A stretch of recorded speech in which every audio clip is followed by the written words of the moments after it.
Good morning, everyone. Thank you for joining us today. One of the things that we wanted to talk about in this series was about why we're revisiting the inflation story. And the primary reason was that over the last couple of years, what we've seen is that inflation has pretty much dominated the entire decision-making framework for central banks, right? So we thought we'd split this particular webinar into three parts, where in part one, we're going to be talking about the US, in part two, we're going to be talking about India, and in the last part, we're going to be talking about how we move from ideas to action. So this is the broad structure. If you have any questions, please type them into the chat box and I will take them towards the end of the session. We'll also try to structure this in a more interactive way so that there is enough time for us to do Q&A outside of whatever you might be asking during the webinar as well, right? So once again, thank you for spending your Saturday morning with me. And without further ado, I would like to start on what we had. And basically, our part one is don't fight the Fed, right? What is it that the Federal Reserve is saying? There's been a lot of news about inflation in this week, and there's generally a lot of buzz around this, whether the Fed is going to cut rates, whether they're not going to cut rates. So let's take a look at what is happening. So I think one thing that I would like to start with is actually what the Fed is saying, which is that um, earlier this month, you had the chairman of the Federal Reserve give a speech at Stanford University, where he was talking about how this was with respect to the February inflation data, of course, where he was saying that the recent data do not materially change the overall picture, right? And what is this overall picture that the Fed is seeing? They're seeing solid growth, they're seeing a rebalancing labor market, but still strong, and they're seeing inflation moving down, right? And very clearly they have put this like phrase there, which says that albeit a sometimes bumpy path. So I think the Fed is pretty clear that this journey to 2% inflation is not going to be a steady. If this month I'm 2.4, then next month I'll be 2.3, and then I will get to 2.2 and then to 2, right? That's not what they're saying at all. What they think is going to be the inflation trajectory is that maybe I'll be at 2.4, then I can come back to 2.5, then I will stabilize again at a lower range, and all of that can happen. So this bumpy path is actually representative of previous inflation cycles where you have had inflation come down, then come back up, and then come down. But if you zoom out and look at the larger picture trend, you'll see that broadly it's been trending downwards. So this is how the Fed thinks that inflation is going to look going forward. And this is another thing that we wanted to look at, right? How many years does it take for inflation to fall by 50%? This was an interesting chart that we found where it basically says that if you're at 4% inflation, maybe in a year or so, 2.5 years is when, on average, you can expect inflation to come back to 2%. Today, if we look at 2023 inflation, that was close to 5%, right? So if we're at 5% inflation and we want to come down to 2.5%, that journey could take us almost 3 years, and then you want to come down further from 2.5 to 2%. So I think a good timeline where you're getting to 2% might be actually 2025 or 2026, where you're sustainably at that rate, right? So if you know that, we need to sort of look at where the Fed sees interest rates moving today, right? And this is when we're going to look at the latest summary of economic projections, or what is very popularly known as the dot plot, right? So what the Fed is saying is that they expect interest rates to go from 5.25 to 5.5%, which is where we are today, to about 4.5 to 4.75% by the end of the year. This is where, people are saying that, oh, the Fed is expecting a minimum of 3 rate cuts, because if you want to reduce by that much, you would have 3 rate cuts of 0.25%. Um, and one thing that we need to keep in mind is that we can take all the dot plots with a pinch of salt because they keep changing. And this is part of the Fed's dialogue as well. It's not unexpected that the dot plots keep changing. It's basically part of the entire meeting to meeting approach where the Fed is talking about um, sort of let's look at the data, let's make a decision based on the data, don't want to give too much forward guidance. And if we also think about what the market expectations are, right? One thing that we'll notice is that the market is continuously reducing its expectation. So it started off with very high expectations. In 2023, if you go back and look at the newspaper articles, or if you go back and look at some of the charts that came out, you would see that everyone was expecting a rate cut in 2023. And then slowly by middle of 2023, it was like, okay, not now, but later. And there was an expected cut by the end of the year. That didn't happen. Um, I think towards the end, you had one policy where the Fed was sounding more hawkish, but then by the time we rolled around to December, you had the Fed kind of saying that, oh, like, things are looking good. It might be appropriate to change our rates at some point in 2024. And we started out the year thinking that, okay, this rate cut is going to happen in March. Then it was about May, and then it was about June. And I think what you'd realize is that um, this is really not happening, right? And this week, with the recent inflation data, people are talking about how even June is not on the table. So, one thing that we're noticing is that the market is continuously sort of lowering its expectations on rate cuts. So let's look at the Fed's favorite phrase, which is meeting to meeting. And this is what I wanted to illustrate in terms of how between meetings, so the Fed publishes the summary of economic projections every alternate uh, meeting.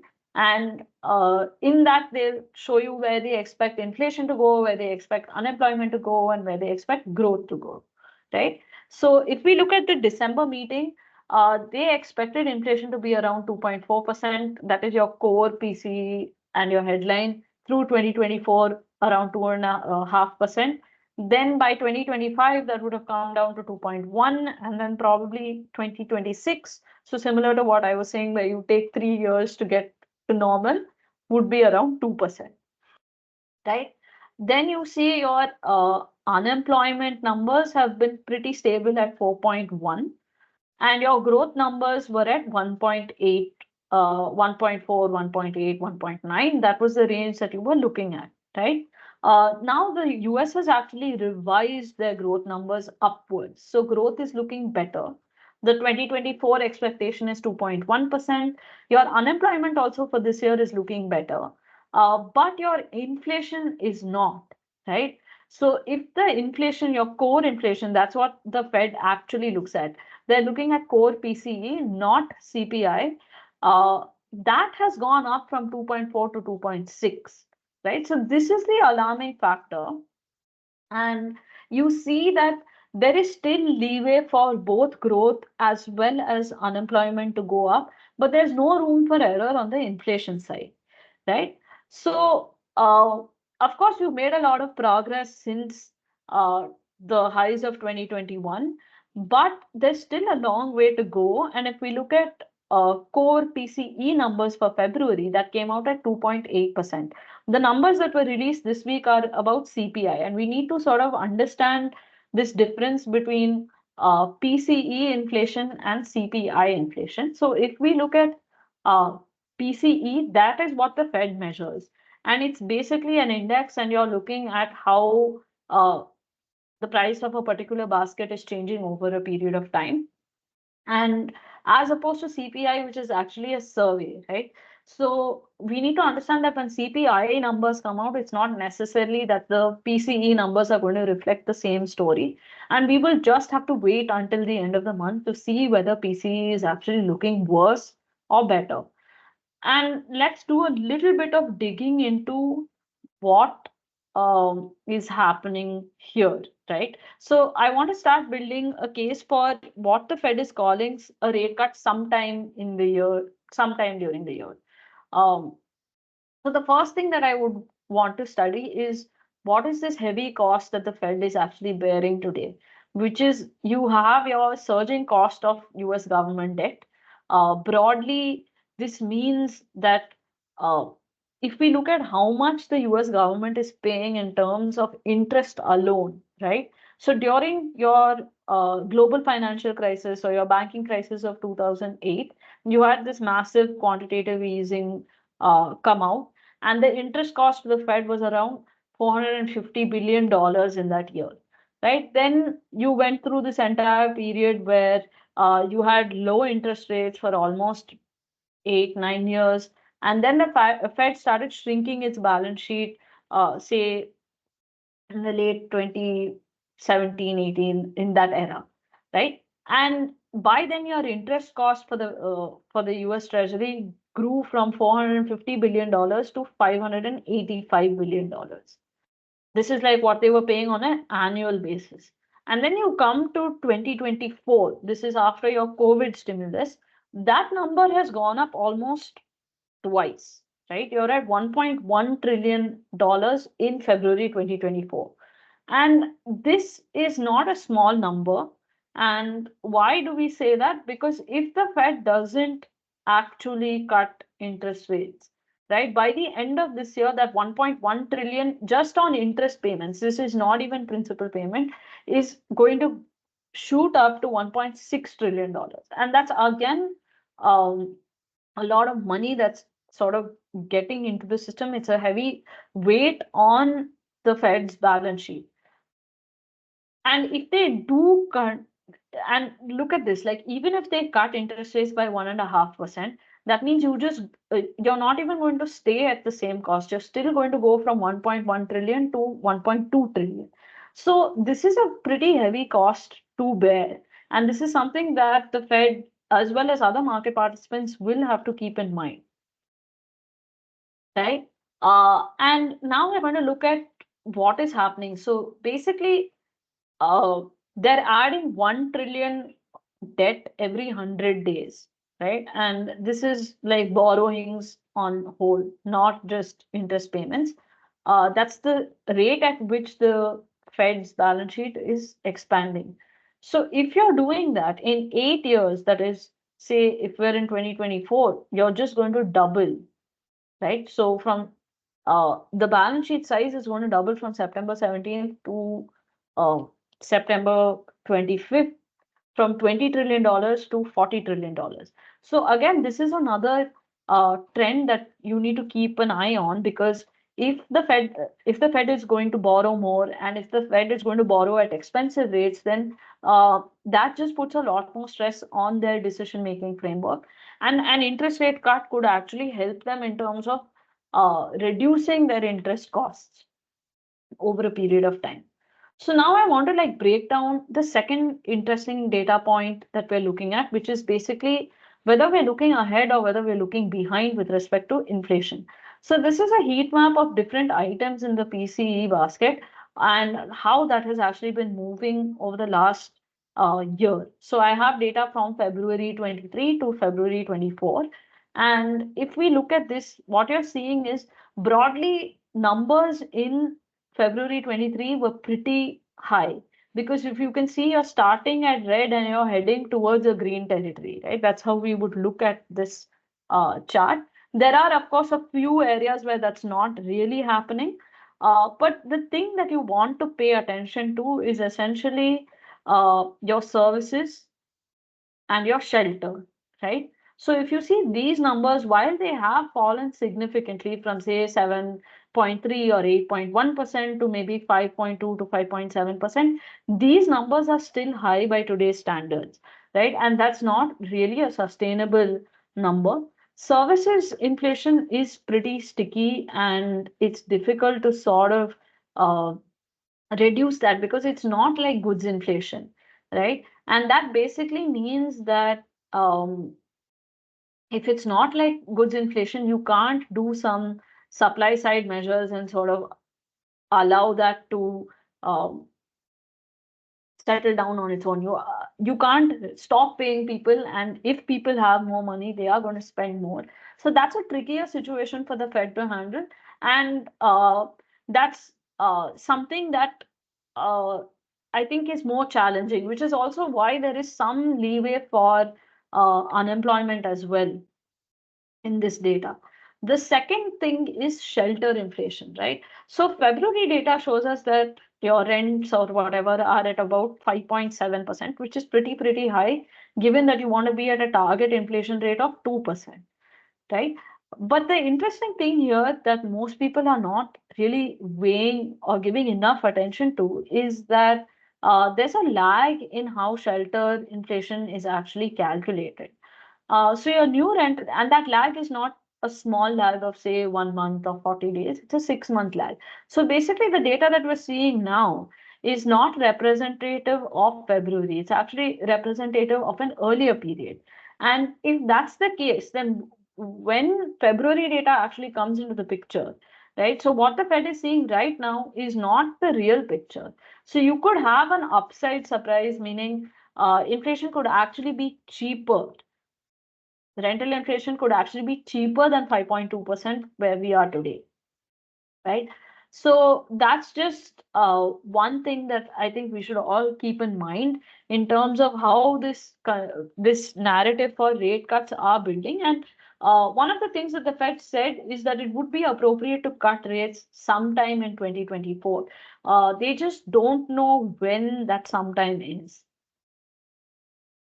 right? So this is what the market sort of is anticipating.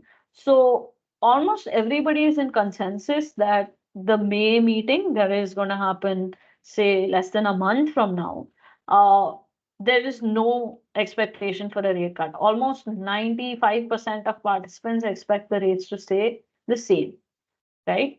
And then you have some consensus sort of building for June and July, where maybe 50 to 65% of participants are expecting some small rate cut to happen at that point.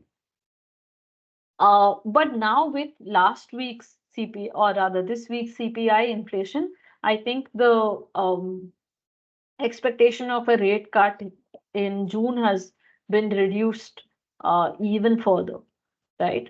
Um, so this is where we have to think about where we go from here. And one thing that I want to leave in mind is that nobody actually knows, right? If we look at the Fed's record in 2021, they said that inflation is just transitory. And then by the end of the year, they realized that it's not transitory. Before that, they were saying that we need to prioritize saving the economy no matter what. And so you had this massive stimulus program. So it's not like the Fed has always been right and that everything that they are communicating is going to happen exactly the way that they're projecting. But they are, in some sense, following a particular framework that is allowing them to make decisions to serve an end purpose. The market also has not been right in this case. We've talked about how there were so many expectations for rate cuts last year, and that simply did not happen. And this year, there's this continuous lowering of expectations. So, the last thing that I would like before we conclude this section of the webinar is what are some of the key takeaways? I think the first takeaway is that interest costs for the Fed and the US Treasury are rising, primarily because you issued a lot of debt in the last few years, which is high interest debt. And if you continue to be at high interest rates, you are going to increase your cost of borrowing. And we saw how that number is going to go to, is already past the 1 trillion mark, and that could just continue rising regardless of whether there are rate cuts or not. The second thing that we're looking at is that shelter inflation is actually falling, which is that because of this lag, you could see better inflation numbers in the future. It's just that we don't really know where we are. And the third thing is that the road ahead is bumpy, which means that you're not going to see this clean trend of inflation consistently falling and coming back to 2%. You are going to see some ups and downs, and markets have to be prepared for that, right? So with that, I'd like to move on to the second part of the presentation where we're going to talk about how the grass is actually greener on this side. So India is in a better position, right? And who would have thought that? Because I think in the past, you've always looked at how macroeconomic conditions for the US have been better. But I think this time around, India is in a better spot. And this is coming straight from the horse's mouth, where we have this commentary from the RBI governor in the last meeting that happened last week in April, where they've talked about how there's strong growth momentum and the GDP projections are still at 7% for the coming year. And now the RBI is actually saying that given this, right, that inflation is falling and that you have this strong growth momentum, we can unwaveringly focus on price stability, which means that because macroeconomic conditions are good, growth is looking promising, the RBI can actually prioritize controlling inflation and bringing it to that target of 4%, which if you again go back and look at commentary for the last year or even longer than that, they've been talking about how 4% is the target. It's not below 6%, right? And if we keep that in mind and we look at what the projections are, we are expected to go from say like 5% to about 4.5% on average this year. And I think that's good progress, right? Especially given that our target is 4%. So the second thing that we want to look at is how, from a trend perspective, I think the government has been a lot more responsible with its finances, and we need to look at two deficits that we're going to track. The first is your fiscal deficit, right? So if we see the trend of your fiscal deficit, you've had almost like a steady decline from say FY 2012 till FY 2019, right? So you've gone from roughly maybe 6% of GDP to about 3.5, 4% of GDP. So there's been good consolidation that happened in those 7, 8 years. And then, of course, you had your COVID and your sort of slowdown that was happening prior to COVID as well. And then there was this massive need for government expenditure, and that happened at the right time in the right uh, quantity, right? So you can see that your deficit sort of expanded between 2019 and 2021, and then they had like a glide path where they were saying, okay, this is the path that we want to take to ensure that we are at our target inflation numbers. And so you can see that basically from 21, we've been steadily coming down. So there are two numbers for 2024. And the first one is your budget estimate, and the second one is what actually happened. And there has been some decline between the estimate and the actual numbers. So you are doing better than expected on the fiscal side, right? And the 2025 estimate numbers are even lower. And you can see this in terms of government borrowings. There are other metrics that you can track where you will actually be able to view this data.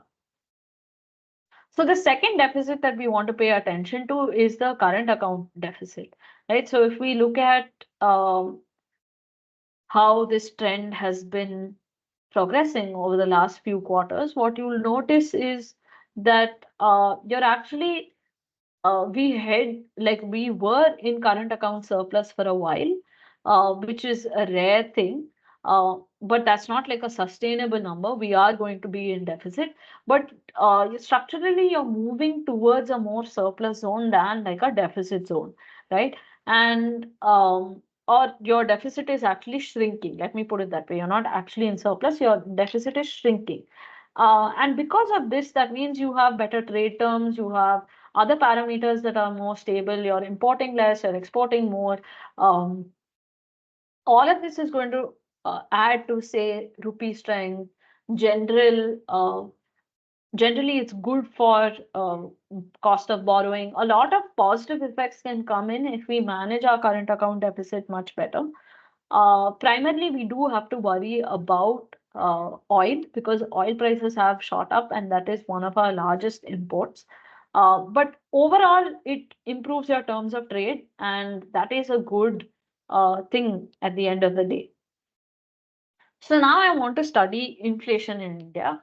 So again, let's look at, say, the last 1 year trend where we go from February last year to January this year. So you can see that the orange line is for food and the blue line is for general inflation, right? So your general inflation has kind of been coming down. It's below that threshold of 6%, but your food inflation has actually been higher, right? And as you can see, more volatile and more pronounced shifts. But largely, this has been managed with better supply side interventions. And I think going forward, also, one of the things that the RBI is worried is about how weather is going to impact your food prices, primarily because of cultivation, whether there'll be sufficient rainfall, whether rainfall will come at the right time, whether heat will affect your crop cycle and all of this. So this is something that's a very real threat, which is again why the RBI talked about unwaveringly focusing on price stability, because this is something that they have the room to focus on. And that's why you're not really seeing this change in stance where people are saying that probably they will change their stance. Probably they're not really in a withdrawal of accommodation stance, and that they are in a neutral stance, right? But that's not necessarily what the RBI is thinking, right? They are worried about inflation. They are worried that it could get worse. That's why your first quarter numbers are higher than your second quarter numbers. And this is more of a wait and watch thing, right? The RBI has to respond effectively to whatever challenges come forth. So broadly, this is something that we've taken from Bandhan Mutual Fund in terms of their framework. And this is great because it shows us that there are combined structural and cyclical forces that are coming together to create a fantastic investment opportunity for fixed income investors. So on the structural side, you're seeing a new normal on the current account deficit, meaning your deficit is shrinking. You're seeing growth which is broad-based and sustainable, right? So it's not like only one sector of the economy is growing. And I'm not going to spend too much time on this because I think all of us have had our fair share of the India story over the last year or so coming in. And then the third is the chart that I had showed you, which was fiscal consolidation. You're seeing the government be far more responsible with their spending and far more careful with their spending. Then on the cyclical front, what we're seeing is that we're at peak interest rates. So we've pretty much come up as far as we need to go.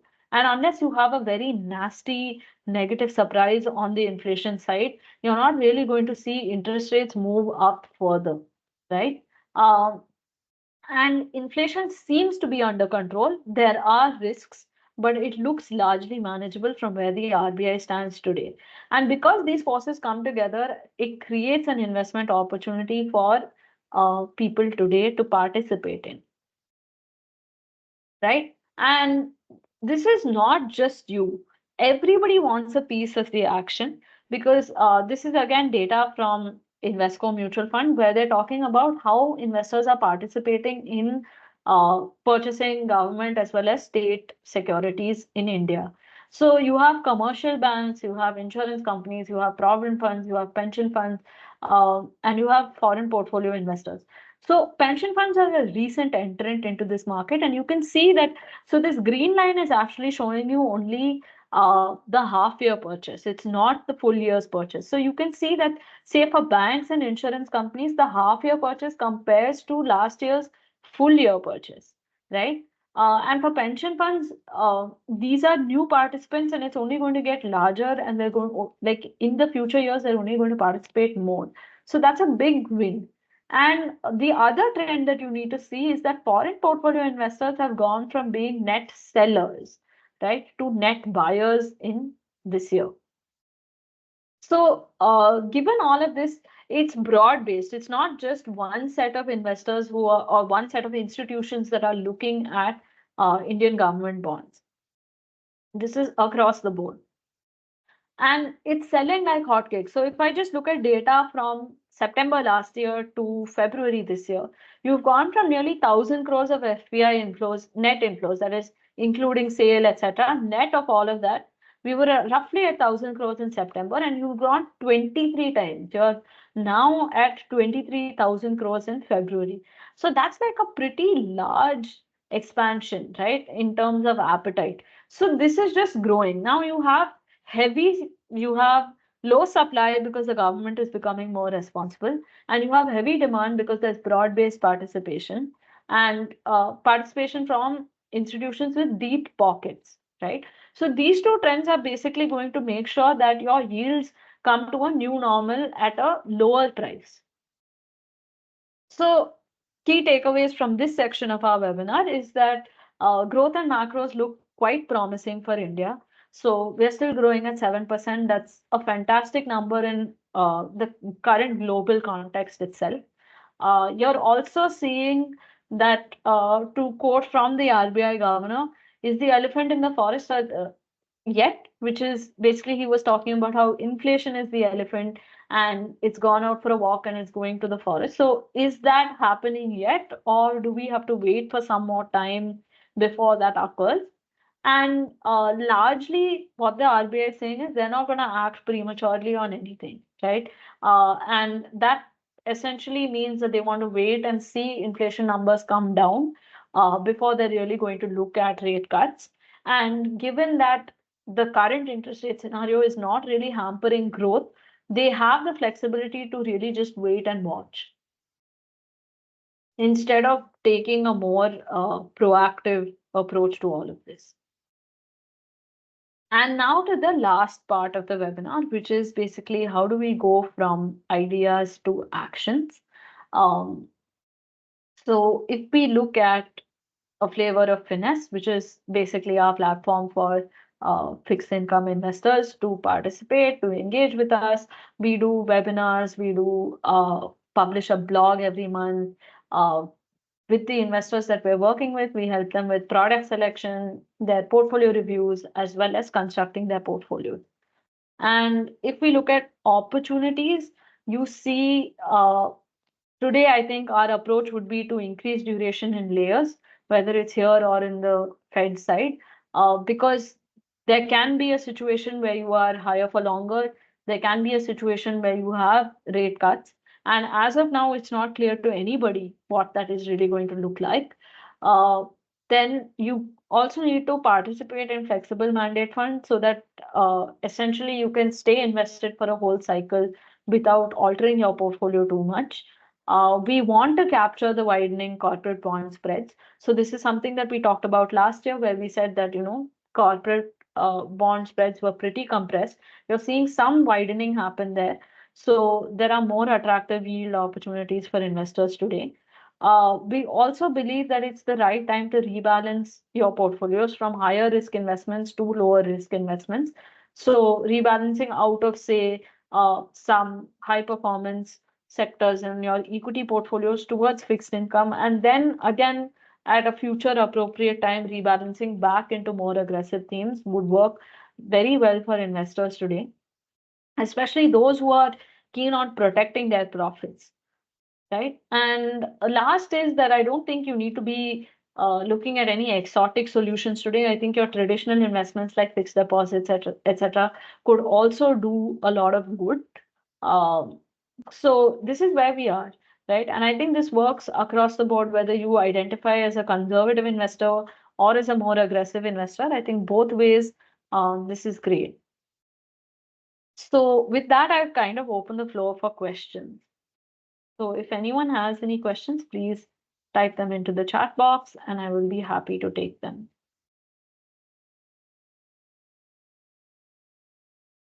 Gopi, if there are any questions from YouTube, you can let us know.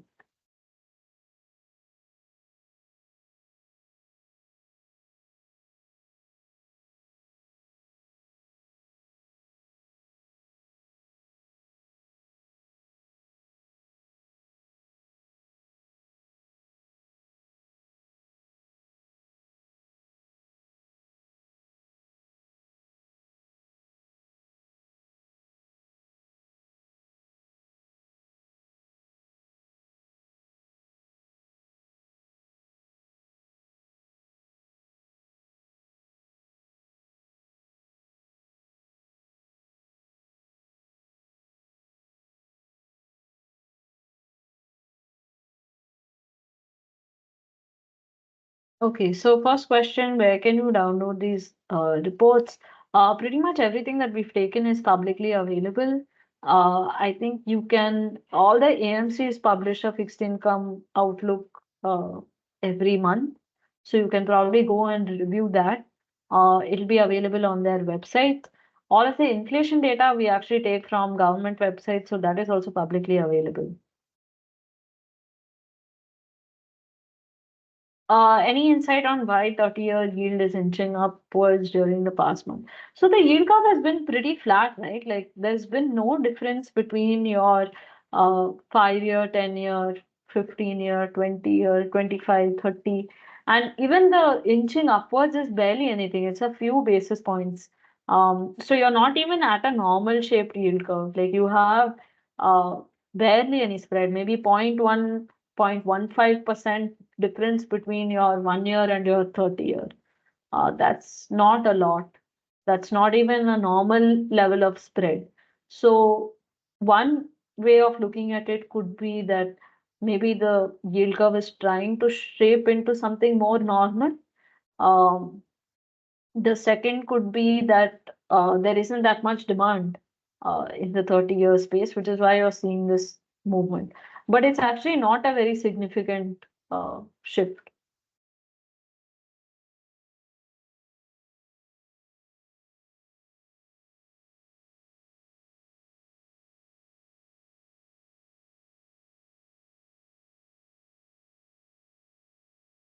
In my opinion, normal inflation plus normal growth does not mean a flat curve. I think, see, you get a spread between the lower end and the higher end because there is more unpredictability, right? Like in terms of beyond like 5 years or 10 years, like what do you actually, I mean, there are too many variables to factor in. That's why you get your term spread. If my inflation is normal, then I guess my short-term yield should fall down. That hasn't really happened if you look at that.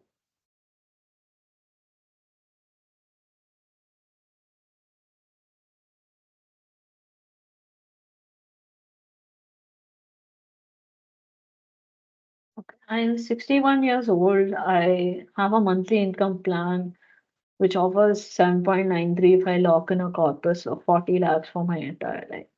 Is that a good plan?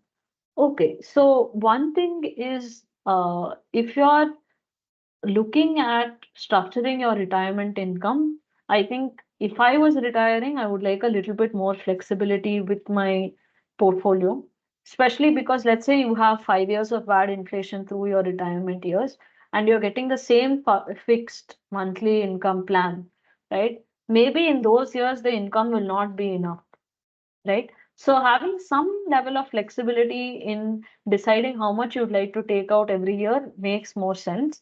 So I think you have to choose between that predictability of month on month, I will get this much income versus there might be some months where I need more than 7.5 or 8% uh, as my monthly income, right? Uh, and that's for the whole year. So that means on 40 lakhs, if you're earning 8%, um, that's maybe 3.3 lakhs, right, in a year. That's not a lot. Uh, so you do need to plan your retirement corpus so that you can manage your expenses. Especially because once you lock in, it's hard to get this money out, or there'll be a like significant exit load. Those are all some issues. So I would think that you need to plan your entire income and then see from different elements how much you need, how you're able to structure that corpus. And this is something that we do uh, at ithought as well. So if you want to connect offline, we can do that. So, okay. On to the next question. What would be investment opportunity at this heat of market? I mean, equity, fixed instrument, and other things. If not on names, on allocation on these. See, there are, I think, some selective parts of the market where you can participate even as one-time investments. And if not, you should participate in a staggered way, right?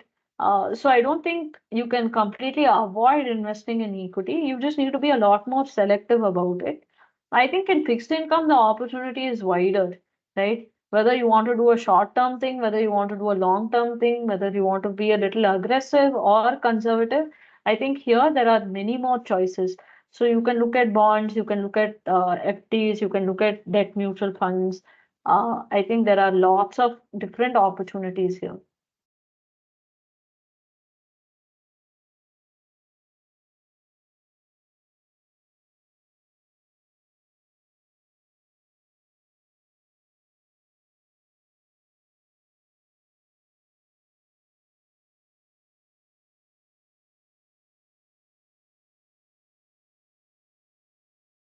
You're welcome, sir.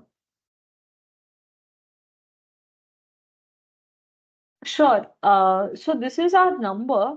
If you just drop us a WhatsApp message, we can connect and fix a meeting and we can discuss what can be done for your parents' corpus. So anybody who wants an offline connection or wants to do a meeting one-on-one, please drop us a message on the Milestones to Wealth number. And can you see my screen? It's 9600 96000 74276.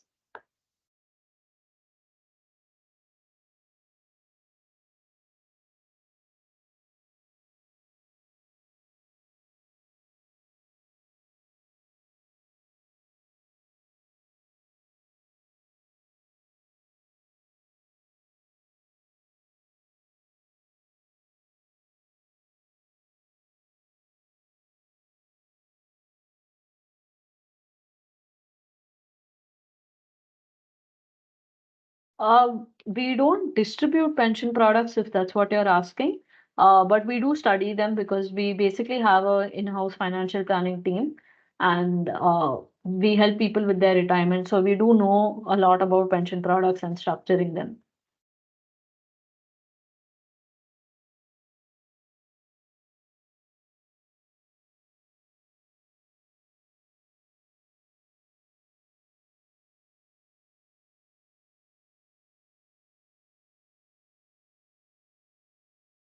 This is an interesting question. So Indian interest rates are based on the US Fed rates, right? Now US getting stronger in the job market, but in future, if India reduces inflation, then is India also going to reduce interest rates irrespective of the US?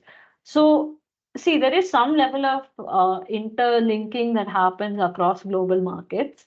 One thing is that everybody is assuming that all central banks are going to follow the Fed. And interestingly, all central banks are coming out and saying that they are not going to follow the Fed. So you had the ECB announce uh, earlier this week saying that we are establishing some independence from the Fed. You also had the RBI sort of come out and say vocally a few times that no, we are not just following what the US Federal Reserve does. Of course, we do have to pay attention to what they're doing, and you can't act completely like as if those actions don't matter. But at the same time, I do think that domestic factors are weighing a little bit more than global factors, right? So I don't think rate cuts or rate hikes can happen independent. Like at least the rate cut cannot happen independently. And like you can't move completely in different directions. But the rate cut might, especially because see, our target is to get to 4%, right? In terms of our inflation numbers. Now, even by the end of the year, we're going to be at 4.5%. So there's still some progress that has to be done. Um, and even in the last meeting, the RBI talked about how transmission is not fully done. Like you're still seeing some transmission happen on the monetary policy side. And as long as that's going on and your growth is pretty stable, they don't need to hike rates. They may not cut rates. And this has happened. So, for instance, through last year, the Fed increased rates, the RBI did not. So, we've not had a rate hike in over a year now. So I don't think the RBI is mirroring what the Fed is doing, right?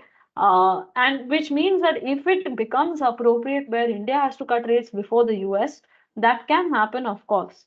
It's not that it has like a zero probability of occurring, but there are many things that have to occur for that scenario to even crop up.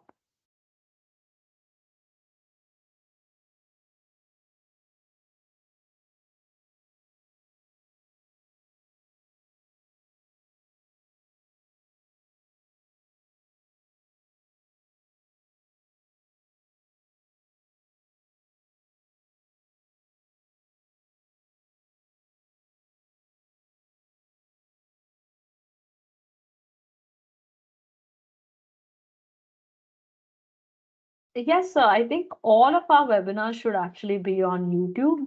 Um, so they get published maybe 1 or 2 days after the event.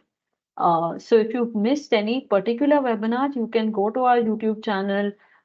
So you can see Milestones to Wealth webinars will be published on the Milestones to Wealth channel. And the iThought PMS webinars will be published on the iThought PMS channel. And this one, I think previous webinars would be on the iThought channel itself, the main iThought page.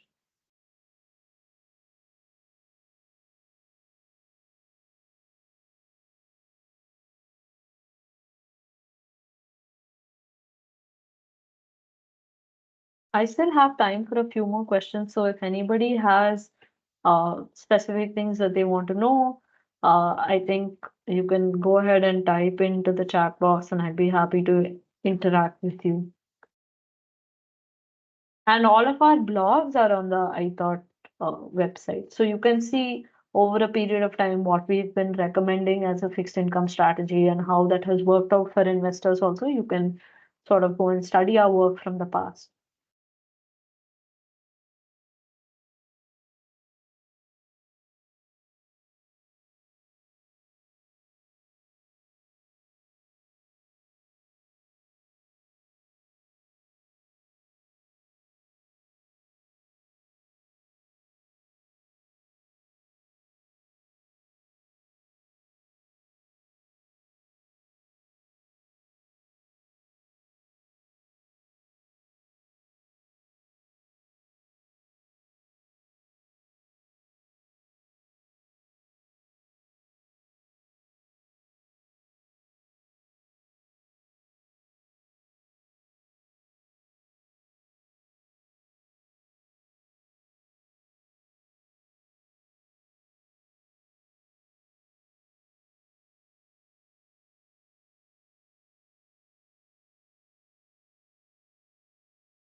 Yeah, sure. Finesse is just our brand for fixed income investors.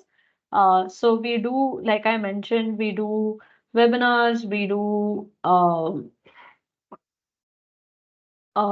outlooks. So we publish like a blog every month, and then we help people with the product selection, etc. This happens through iThought MFD.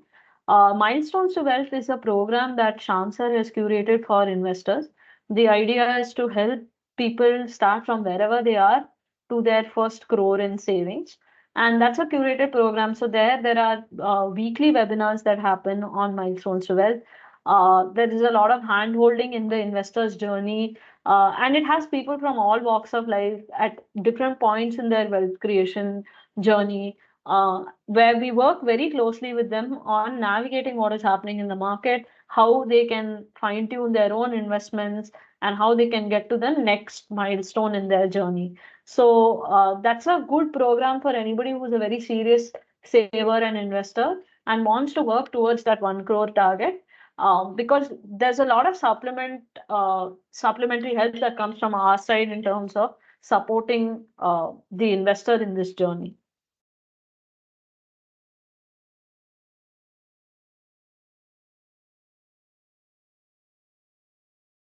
Just give me a second. Let me drop in the website links.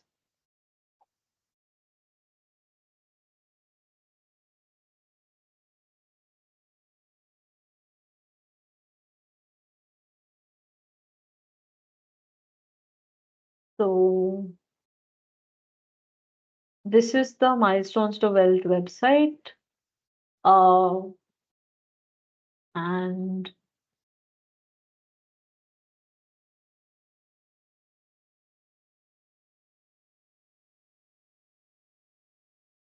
I'm just going to share the iThought MFD website as well. And of course, you already have ithought.co.in. So that's the third.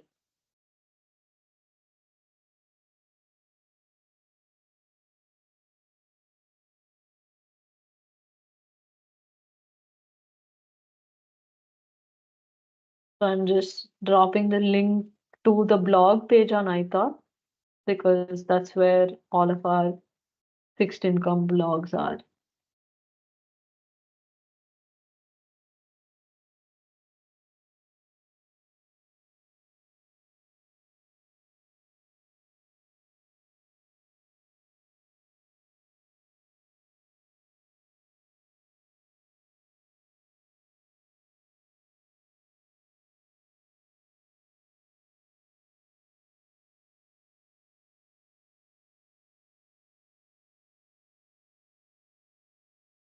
Okay, so let me just get back on in terms of how long duration. Okay, how do long duration bonds or funds will respond to the current scenario? Will duration bonds in US and India behave differently?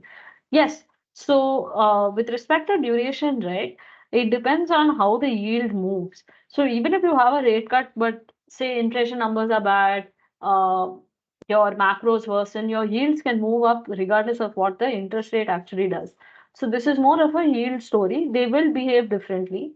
And it is a good time to add duration into portfolios, but you need to be a little bit more calibrated and a little bit more careful in how you do this. Um, which basically means that essentially if you want to play duration, you need to be careful that it can go both ways, right? So you need to create a layered portfolio. That is something that we are helping investors construct. I'm happy to see that, sir, that you're a customer of Solitaire. I hope that's going really well for you. And if you're enjoying the service, please give us a testimonial. That will be really good. There is no fee structure for the Milestones to Wealth program, and I think you'll find the statistics on the website itself. We have weekly webinars. You can come in and talk to people. I can connect with you offline as well so that we can look at how the program has worked and all of that. I can't share too many details about people and their goals because that is like confidential information, right? In terms of the investor. Maybe we can, if there is somebody in the program who's happy to talk to you, probably we can connect them if they are okay with it. Thank you, sir. I hope it's been a good session. It's really nice uh, for us to have people come here every week and talk to us and engage with us in a very meaningful manner. With respect to next week's webinars, let me just tell you the schedule. Uh, so I think today later there is a webinar for Solitaire where I think we have crossed 1,000 crores in that product. So there is one session on that today later. Let me give me 1 minute to pull up next week's webinar schedule. I think we have a schedule up for the whole month. Let me just.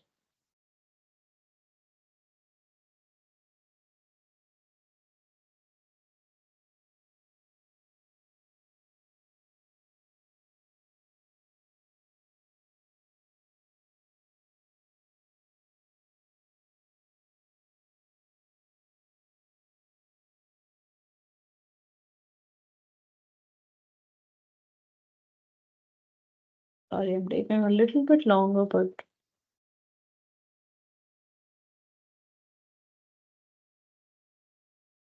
yes. So April 2024, I think right after this webinar, you have the Solitaire uh, webinar. Next week, we are doing one for Sphere Neo, which is our multi-asset product for NRIs, where we're talking about beyond borders, fostering growth in India. So it will basically be about the India story. And then we have also another webinar next week by our True Blue team. So that's the blue chip portfolio that'll happen next Saturday. And then on 27th, we have uh, a presentation from Vriddhi, which is our small cap PMS, where they're talking about timing the market, whether that's something that you can do or if it's just like an illusion that we like to believe in that we can time the market. So Rohit and Rajat will be speaking on that.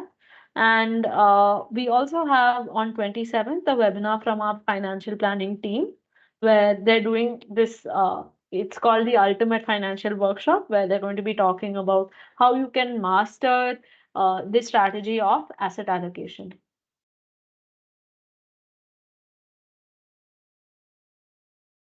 As of now, no, I don't think we are using any distributors for the PMS. It's directly with our team. So if you, again, if you are interested in one of the PMS accounts, like let me just put the number up. If you message us on this number, one of our teammates will get back to you and they can work with you on what you're asking. So Solitaire is our PMS, multi-cap PMS. It is open for all investors, but there is a SEBI regulated investment requirement, which is minimum 50 lakhs. So again, if you just drop us a message on this number, we can get back to you and tell you on uh, how to proceed with this. Uh, if Okay, you should be receiving the links to all the webinars actually if you're on the WhatsApp channel. If Let me just check if there's some issue with your number, and I will sort of uh, check with our team, because that is a centralized process, and the notifications go out to everybody.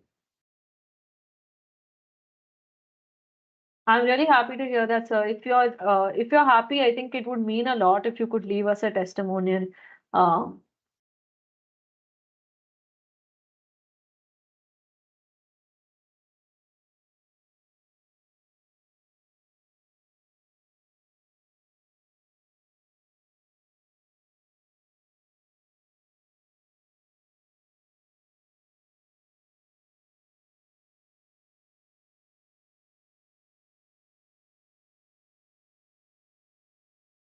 I'm sorry to hear that. Let me take that as feedback and work on it.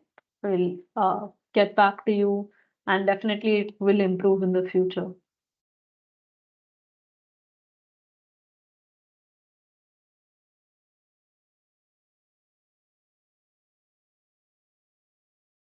Okay. Thank you, everyone. I think the last part has been really nice because we've got a lot of positive feedback and some things to work on. Um, It's been great to talk to all of you today. Thank you for listening in. Please do feel free to get in touch with us. I think we will be happy to work on anything that you ask us to do. And have a great weekend. See you next week.